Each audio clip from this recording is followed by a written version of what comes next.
یہ آج کل آپ کے موبائل فون یہ ریکارڈنگ جو ہوتی ہے نا 100 سال کے بعد بھی محفوظ پڑی رہے گی، یہ جاتی نہیں ہے۔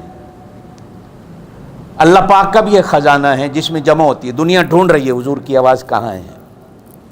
میرا تو ایمان ہے نبی خود نہیں مرتا، نبی کی آواز بھی اللہ نہیں مرنے دیتا۔ زور سے کو نبی کی آواز کو بھی اللہ، نبی کو فنا نہیں تو نبی کی آواز کو فنا کہاں؟ نبی کے کلمے کو فنا ہے؟ زور سے کو نبی کے کلمے کو فنا ہے؟ اور نبی کے مدینے کو فنا نہیں، نبی کے مکے کو فنا نہیں تو نبی کی آواز کو فنا کہاں؟ یہ آپ اور میں ہیں جن کی آواز بھی فنا ہے، مرے تو ختم۔ پرانے نبی جتنے آئے ہزاروں معجزے لے کے آئے، نبی دنیا سے جاتا رہا، معجزہ بھی جاتا رہا۔ حضور آئے قیامت تک کے لیے، آنے کے لیے آئے، چھا جانے کے لیے آئے۔ حضور کے معجزے آج بھی باقی ہیں، حضور کی آواز آج بھی باقی ہے، حضور کا کلمہ آج بھی باقی ہے، حضور کی نبوت آج بھی باقی ہے۔ اس لیے ہم کہتے ہیں کہ جب حضور کی نبوت باقی ہے تو پھر کسی اور نبی کے آنے کی ضرورت کیا ہے؟ آخری نبی حضور صلی اللہ علیہ وسلم کی آواز آج ہمارا جو بچہ پیدا ہوتا ہے نا، یہ جو ہم اذان کہتے ہیں اس کے کان میں ہے۔ بعض لوگ اس کا مذاق اڑاتے ہیں، یہ کیا ہے؟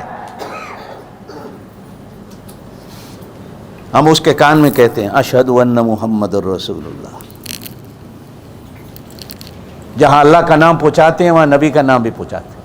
وہ سنتا ہے، وہ سنتا ہے۔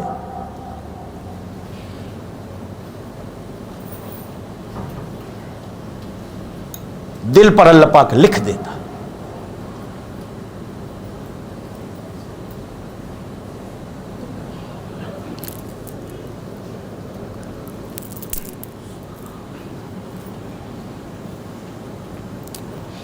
بعض لوگوں نے لکھا حضور پاک کی ولادت 8 ربیع الاول کی۔ کب؟ زور سے۔ بریلوی مسلک کے بانی مولانا احمد رضا خان نے خود لکھا کہ حضور کی ولادت 8 ربیع الاول کی۔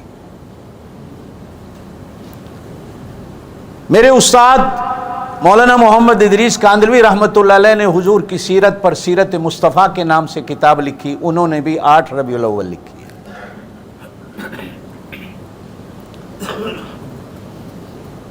باقی جتنے اردو عربی کے مورخین گزرے جنہوں نے حضور کی زندگی پر کتابیں لکھی، انہوں نے 9 اور بحمد اللہ بحمد اللہ بحمد اللہ بحمد اللہ، اللہ آپ کی دعائیں اور اللہ کے فضل و کرم کے ساتھ اللہ نے میرا نام بھی ان لوگوں میں لکھوا دیا ہے کہ جنہوں نے حضور کی زندگی کو لکھا ہے۔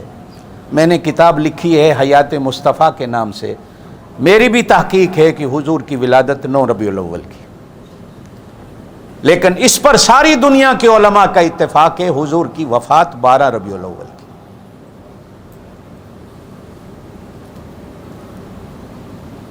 سوموار کا دن تھا۔ 12 ربیع الاول مشہور ہے، لیکن اللہ کی شان ہے کسی مستند کتاب میں 12 ربیع الاول لکھا ہوا نہیں ہے۔ یہ عجیب بات ہے، مشہور ہے 12، لیکن مستند کسی کتاب کے اندر حوالے کے ساتھ آپ صلی اللہ علیہ وسلم کی ولادت 12 کی نہیں۔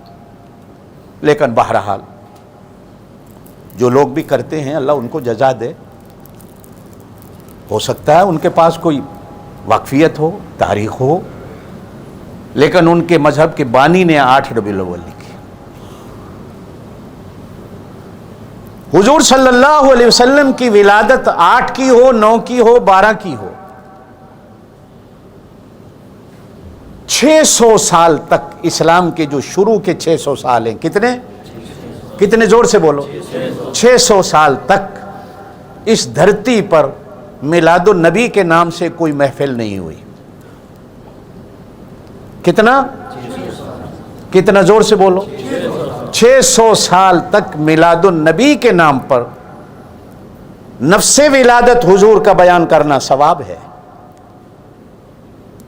لیکن یہ جو نئے نئے طریقے دنیا میں آئے ہیں 600 سال تک امت کو نہیں پتا تھا۔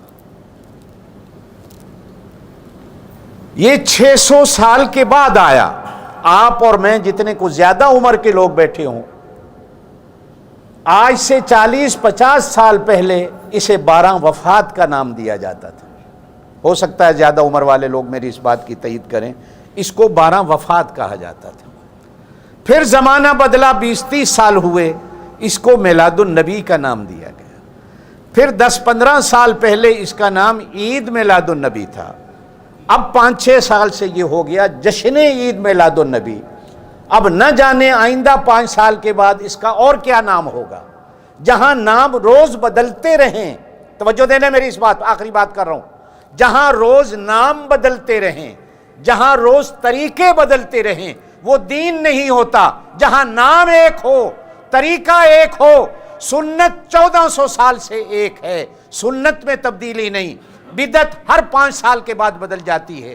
بدعت ہر گاؤں سے دوسرے گاؤں میں بدل جاتی ہے، ایک شہر سے دوسرے شہر میں بدل جاتی ہے، ایک ملک سے دوسرے ملک میں بدل جائے وہ بدعت ہوتی ہے. سنت 1400 سال سے قیامت تک ایک ہی رہے گی، سنت نہیں بدلتی.